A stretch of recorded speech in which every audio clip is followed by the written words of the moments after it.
Druze হলো একটি একেশ্বরবাদী ধর্মীয় ও সামাজিক সম্প্রদায় যারা মূলত মধ্যপ্রাচ্যের সিরিয়া, লেবানন, ইসরায়েল এবং জর্ডানে বসবাস করে।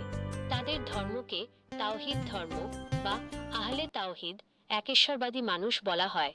দ্রুজ ধর্ম শিয়া ইসলামের একটি শাখা থেকে উদ্ভূত হলেও এটি একটি স্বতন্ত্র বিশ্বাস ব্যবস্থা গড়ে তুলেছে। দ্রুজ ধর্মের উৎপত্তি ও ইতিহাস। উৎপত্তি। দ্রুজ ধর্মের উৎপত্তি একাদশ শতাব্দীতে মিশরের ফাতিমীয় খিলাফতের সময়। এটি ইসমাইলি শিয়া ইসলামের একটি শাখা থেকে বিকশিত হয়েছে। প্রতিষ্ঠাতা। দ্রুজ ধর্মের মূল প্রতিষ্ঠাতা হিসেবে পরিচিত হামজা ইবন আলী ইবন আহমাদ। সম্প্রদায়ের নামটি এসেছে মুহাম্মদ বিন ইসমাইল নাশতাকিন আদ দারাজির নাম থেকে, যিনি হামজার একজন প্রচারক ছিলেন। যদিও দ্রুজরা আদ দারাজিকে একজন ধর্মদ্রোহী মনে করে, তার নাম থেকেই এই সম্প্রদায়ের নামকরণ হয়েছে। প্রচার।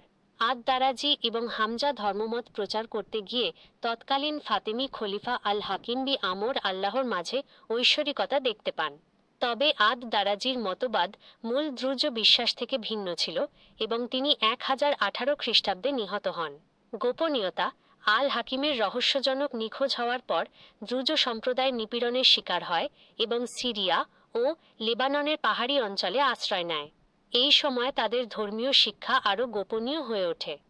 দ্রুজদের ধর্মীয় বিশ্বাস। একেশ্বরবাদ। দ্রুজরা এক আল্লাহতে বিশ্বাস করে, যাকে তারা এক বা তাওহিদ বলে অভিহিত করে। পুনর্জন্ম। তাদের অন্যতম প্রধান বিশ্বাস হল পুনর্জন্ম।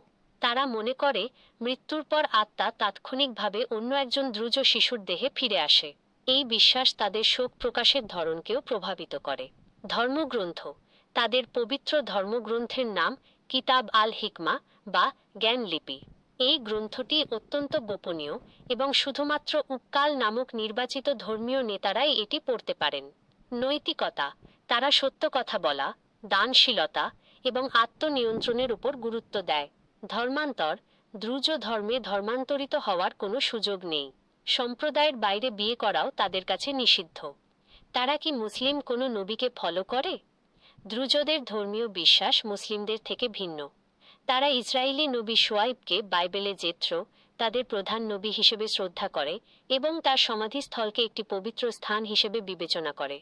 অন্যদিকে তারা মুহাম্মদ শাহকে আল্লাহর প্রেরিত একজন শেষ নবী হিসেবে মনে করে, তবে তাদের ধর্মীয় বিশ্বাস ও আচারে ইসলামের প্রচলিত নিয়ম কানুন অনুসরণ করে না, বরং তাদের ধর্মীয় বিশ্বাসে ইসলাম, খ্রিস্ট ধর্ম, ইহুদি ধর্ম, গ্রিক দর্শন, গুপ্তবাদ, হিন্দু ধর্ম এবং বৌদ্ধ ধর্মের বিভিন্ন উপাদানের সমন্বয় দেখা যায়। এই কারণেই অনেক মুসলিম গোষ্ঠী তাদের অমুসলিম বা ধর্মত্যাগী হিসেবে দেখে।